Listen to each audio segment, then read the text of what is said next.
Hello and welcome to Gospel Fortified. I'm Justin. In this video, we want to look at Satan's great big idea for your life. And so let's start with Ephesians 6. Got my iPad here, and we're actually right now in, embarrassingly, Genesis 3. Maybe we can get over to Ephesians 6. That's my bad. Okay, great start, Justin. All right, we go over here to the armor of God passage. Let's look at the logic of this passage. Finally, be strong. Okay, we want to be strong. We can't be strong in ourselves, so we're strong in the Lord, in the strength of His might. How? How are we to be strong? Follow the flow of the logic by putting on the whole armor of God. Okay, so we are to be in the Lord strong by putting on the armor of God. That whenever you see the word that in Scripture, very important. This is true for English too. This is just a really important connective word. Put on the whole armor of God, which is how you get to be strong so that you may be able to stand. Now, maybe this is a video for another time. Stand is the goal. It is the objective. It is the highlight, the victory word of Christianity in terms of spiritual warfare. But it's not just to stand, it's to stand against what? Against the schemes. The schemes of who? The devil. So if we work backwards, the devil has schemes. Actually, let me change the color just so we don't get too messy. The devil has schemes that we must stand against. Can we stand on our own? No.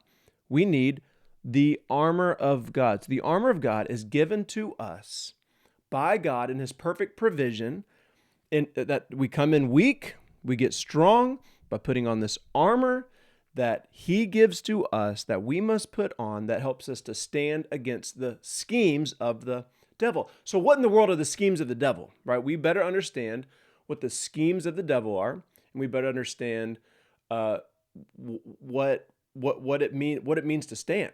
And so that's what we're going to look at right now. Let's start with the devil and with schemes. And this is where I was probably supposed to go to Genesis 3. Let's go. Doing this live. This is embarrassing. Get out of my way, man. Golly. Okay. Genesis 3. We don't have to guess. Okay. When it comes to Satan, there's a lot of speculation. There's a lot of speculative theology. There's a lot of weird, and we want to keep it as tight, as tethered to the Bible as we can. And so we're going to go to where we see Satan's schemes in action in Genesis 3 and then Matthew 4. Let's do this real quick. Genesis 3, we see, now the serpent was more crafty. He said to the woman, look at this. Did God actually say?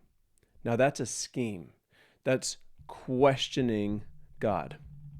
Okay, that is what he does. You shall not eat of the garden. The woman said, yes, we can. And then she said, but God said, you shall not eat. Look what the serpent then said.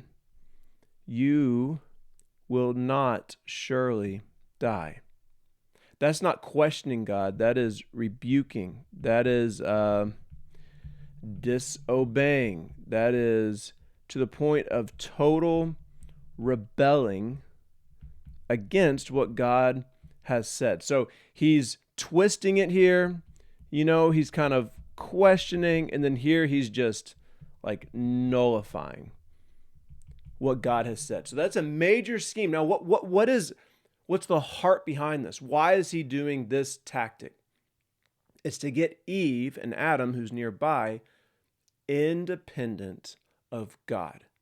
God has told you to do this. No, you need to act independent of God. And this isn't the only case we have in the Bible. We have another scene where Satan goes after Jesus himself. And you better believe it. He does the exact same thing. So this is Matthew 4. Looks like I've already done a little bit of work here. Let me do some erasing. Man, I came in prepared for this video. So if you look closely, we have Jesus. Okay, so he has incarnated. He has just been baptized. He's starting his public ministry, been baptized by John the Baptist. I guess I could be talking a bigger screen. He's just been baptized by John the Baptist. The Father has just blessed him. The Holy Spirit has come to descend upon him, boom, out into the wilderness. This is Jesus physically weak, fasting for 40 days. This is him spiritually, unbelievably dependent upon his Father. And this is when Satan chooses to attack. So he jumps in, and we see that the Spirit led Jesus into the wilderness. So this was intentional, to be tempted by the devil. That's a purpose statement.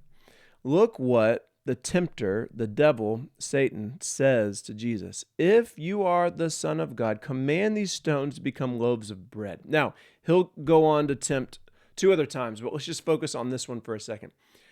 Satan has seen Jesus glorified, lifted high, heavenly for however long. Okay, now he's looking at Jesus, the Son of God, and he looks pathetic. He looks hideous. He looks pitiful. This is the Son of God, the second person of the Trinity, like weak, just totally dependent, just embarrassingly hideous. And so he says to Jesus, if you're God, command these stones to become bread. Like, dude, feed yourself. Like, you're God. Who's going to tell you no? You're God, Jesus. Who's going to tell you that you can't take care of this hideous position you're in? What is he saying to Jesus? Act independent of your Father. He's God, but you're God. So, like, make decisions on your own, dude. And so, again, down to one word, independence. This is exactly what what Satan, what the devil wants for me and for you and for Adam and Eve and even for Jesus. So let's go back to Ephesians 6. The word here, as we get down back to the armor of God, Ephesians 6, verse 10 and 11 right here. As we think about the schemes of the devil, the primary scheme is to get you independent of God. Now, there's a more fancy theological word for this. We could say autonomy. Maybe you've heard the word autonomous.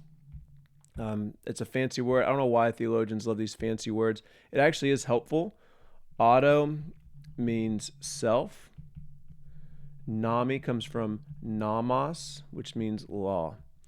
So when you are autonomous, when you are independent of God in the bad way, that is a self-law. That is self-kingdom. You're creating for yourself your own world. You are doing what's right in your own eyes, which is arguably the primary warning and haunt of the entire Bible, Old Testament and New Testament. And so I wanted to show you a picture. This is where my wife grew up, and this is the backyard. Here, I'll put it right here. This is the backyard of her neighbor's house, and you see that trail right there. She has a neighbor that she grew up with for her whole life that has a severe mental handicap. It leaves him walking, and he walks this trail, and he's had this trail here. He created himself just walking, pacing, restless for decades now. And I think it's just a good picture of rhythms, of habits, of footsteps. Satan takes this track every day in your life. Satan does the same things. He's not infinitely clever. What he does is he makes the same track every day, and he's going to tempt you in the same way. Be independent of God. Look back on your last week where you have strayed from Jesus. You have been independent of him. Did God really say, maybe I deserve this? I've done so much good. Maybe I've earned a little bit of this. I think I know better. I deserve this. Whatever it is, we're acting independent of God. And so what do we do?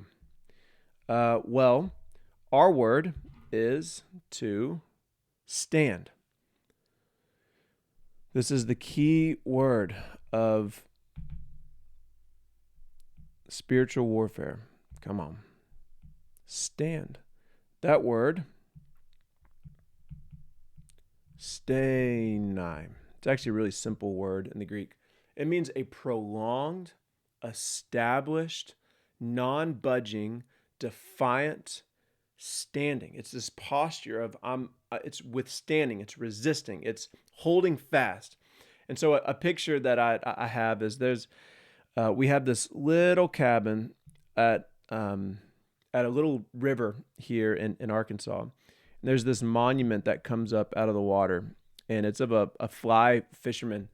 And this river constantly is underwater as the dam is released, or it's just above water. But there's always, algae on it. There's it's just gross. This statue, this monument doesn't have it easy. That's a great drawing. I know it looks like SpongeBob. This picture, I have a picture of the river. This is me and my boys. I'm teaching them how to fish, but trust me, I do not know how to fish. But you can see how beautiful it is. Over here, far to the left, we just missed the monument. But that monument is a great picture to me of standing. It is always there in the water. Right now, as you're watching this video, as I'm making this video, that monument is there. It's standing. It might be underwater. It might be above water, but it is always withstanding. And I think that's a high calling for you and me as followers of Jesus, to stand like this in easy times and in hard times. But that is our calling. And I think it's a beautiful picture of what it means to win daily in spiritual warfare. We can get really weird with it. We can get very strange with the idea of spiritual warfare. We can take things too far. But when it comes to what Satan wants for you, what he's trying to do and implementing different strategies, it all flows from the same scheme, which is to get you independent of God, which is what he himself wants. So, hey, I hope that helps in your, not just your Bible study. Hopefully you learned a little bit how to break down the Bible, but also to follow Jesus and the steps of his feet. There's the win then, standing, this is the last thing I'll say for this video. The win, the standing, it comes back to the beginning. We go to Jesus, not strong, but weak. If we are to be strong in the Lord, we come in weak. And so this is the word, dependence. That is the victory word of Christianity as it concerns spiritual warfare. So that's my challenge to you. That's what we've exposited in Scripture today. Satan wants you independent. Don't do it. It'll be surface level. It will be cheap. It'll be see-through. The ways that he tempts you. Always look to that next couple steps beyond the temptation, beyond the pleasure. It's ruin. Our good shepherd, depending on him, trusting him, will always lead us to green pasture. All right, guys. That is all for now. Subscribe. Have fun. Bye.